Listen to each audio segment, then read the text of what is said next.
almost like the Flashpoint, where it starts, one of the key matrix lines that will help shatter this status centralized system.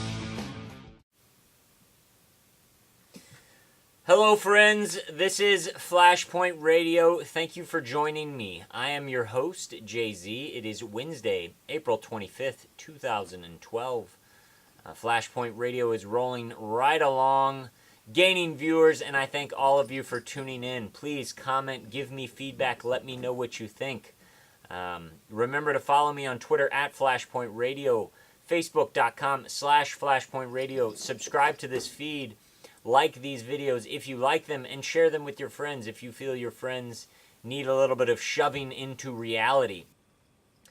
For our episode this evening, we are going to deal with our government's repeated attempts and trend that has been as old as time to infiltrate organizations that have issues with the government and provocateur them to lead them towards violent ends, lead them into violence, prescribe them or provide them, with means to pull off terrorist activities and violent actions.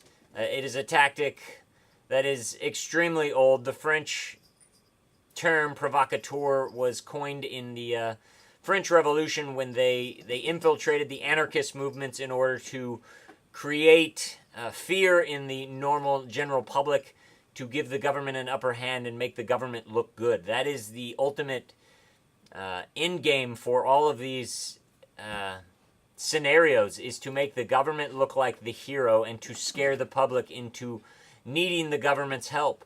We are going to start, though, across the pond in the United Kingdom. This is an older story that I had found a couple years ago from The Guardian. Mark Kennedy took part in attack on Irish police officers at EU summit. This is a gentleman who was infiltrating environmentalist organizations for 7 years, had sexual relations with many, and people claim that he was involved in a violent protest, multiple violent protests, and he helped train anarchists. This man was under the pay of the British government, and it turns out, another story from The Guardian, undercover police had children with activists, that this tactic has been going on since the 80s in Great Britain. So how much of the environmentalist movement, the green movement, is run by governments? How much of the violent activities, how much of the rhetoric that they spout is actually from undercover agents? This just goes to show that this has been going on for quite some time. This is a case that is still getting news in the British press. Check it out. Links below to all of them. Another article from The Guardian, how police rebranded lawful protest as domestic extremism. Domestic extremism should be a term very familiar with you. It is in nearly all the DHS, FBI, MIAC type documents in our country. This article goes over a protest that happened in 2006 outside of a power plant. And it states that it was the type of demonstration which had been going on for decades. But internal papers obtained by The Guardian show that the government called it, quote, the first time domestic extremism took place against national infrastructure in the country. The term domestic extremism is now common currency within the police. So what happened in the mid-2000s to precipitate this move towards being very weary of people who are at the same time untrusting of the government? Now they're found as domestic extremists, and it has led to personal details and photographs of a number of protesters being stored on police databases around the country. In the United States, that would probably be stored in Utah at the $2 billion NSA data center we went over earlier in the week. So that is just one bit from the UK. We're going to move over to the United States, across the pond. Start with the New York Times, an article from way back in 1993 revolving around the first World Trade Center bombing. Headline, tapes depict proposal to thwart bomb used in Trade Center blast. The FBI's informant that was working for the U.S. government, for the FBI, to facilitate the bombing of the World Trade Center, stated that he was supposed to give inert blasting material to the terrorists so the bomb would not go off. It says the informer was to have helped the plotters build the bomb and supply the fake powder. But, he says, the plan was called off by an FBI supervisor who had other ideas on how the informer, Imad A. Salem, should be used, the informer said. Well, it turns out he recorded the FBI secretly over 70 times. Only 45 of those recordings have been made public. I wonder what is in those other 25 recordings. Probably FBI supervisors saying that we want this to go ahead because we need the fear. We need the fear in the public so we can slowly, incrementally create our police state that we are living under now. So that's the first World Trade Center bombing back in '93. Do some research about the Oklahoma City bombing. You probably don't know the full story there either.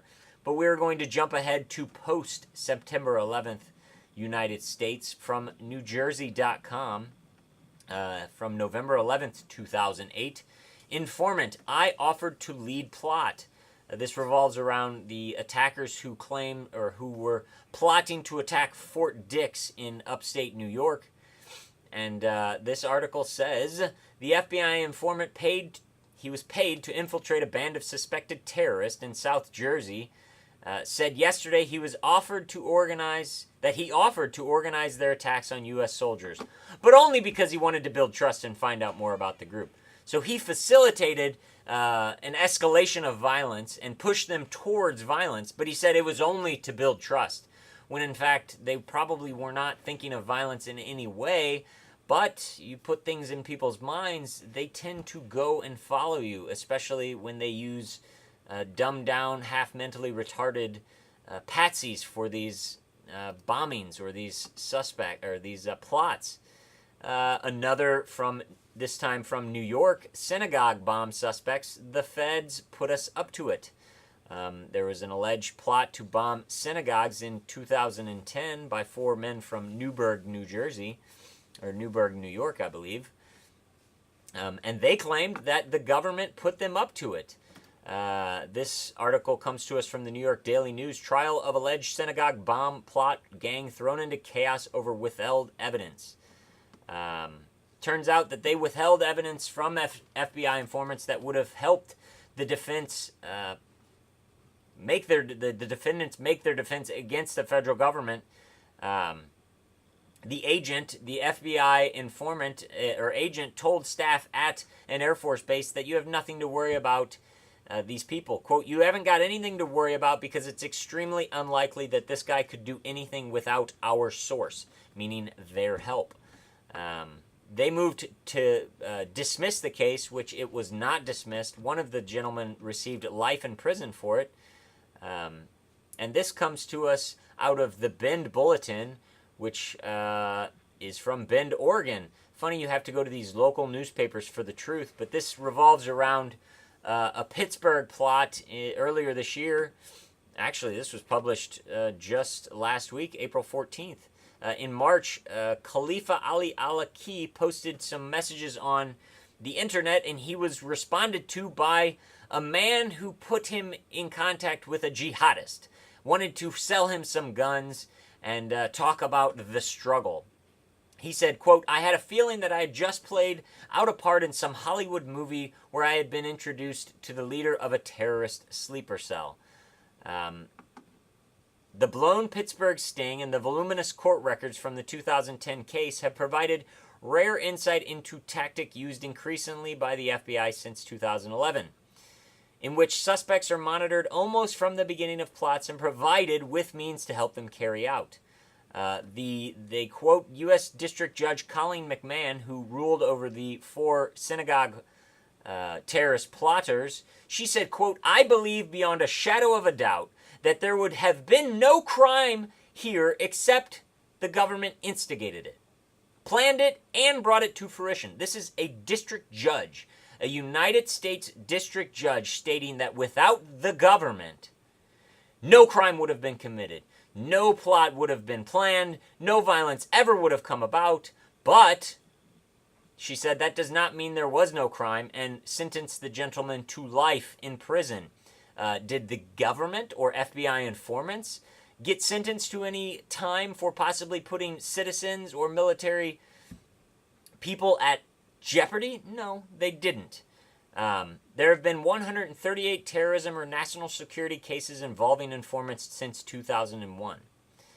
138 involving informants. Quote, it almost seems like the government is creating a theatrical event that produces more fear in the community. A senior policy counsel at the American Civil Liberties Union, who also was a former FBI agent who worked undercover. This is the plan. They take people who are mad at the government and then they push them to doing something else in order to place fear in the hearts of the public, to bring in more control and more police state, and also to make themselves look like the victim and make themselves look like the hero. We're going to move ahead to the underwear bomber, Umar Farouk Abdulmuttalib. You may have heard of him. He was just sentenced to life in prison. And it was funny, I had to do a lot of searching to find this one article from ABC News from January of 2010 regarding the reports that passengers on the plane saw an unnamed source or a man in a suit get Abdulmuttalib on the plane. Turns out Kurt Haskell, who actually gave testimony in front of the court, said that Patrick Kennedy, a State Department official, said during congressional hearings that Umar was a known terrorist, was being followed, and the U.S. allowed him into the U.S. so it could catch Umar's accomplices. Or maybe they just allowed him into the U.S. to light off an inert explosive device that they knew would do no damage, to simply cause fear and then bring in what came after that?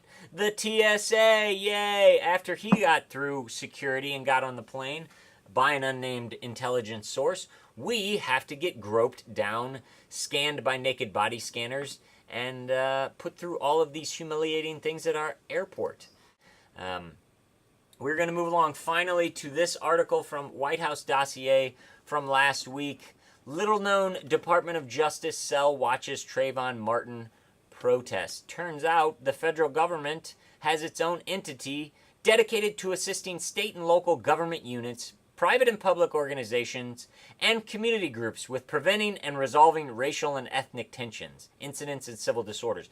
They planned marches. They got police escorts for the Trayvon Martin protests and the marches, and they were seen mingling around in navy blue windbreakers, polo shirts, and dark sunglasses, looking like federal agents. So this is what we have to thank our government for, getting involved in a case like the Trayvon Martin, George Zimmerman case that is way too early to make a determination, and they are in there helping people who are upset and protesting. How about government? You get out of our way. Let us protest on our own, and if we don't break any laws, don't come after us. Wait till people break laws to prosecute them. That's what we have laws for. We do not need agent provocateurs to get people to do crazy things in this country. They do that on their own. So why don't we stop taking law-abiding citizens and turning them into terrorists? But that's what they want to do. That's their goal. That's what they're trying to do. And that's what they will continue to do. So watch out if you're a part of a militia or a protest organization or an activist organization. If someone comes in front of you and says, let's take this to the next level, stop, turn around, walk away. That gentleman or female might possibly be a federal agent meant to entrap you. Thank you for watching Flashpoint Radio. Stay vigilant, stay loving, keep your eyes to the sky. Jay-Z saying, God bless. Flashpoint Radio is over. Get ready, man, we get too much. All the world will suffer, the wicked clutch.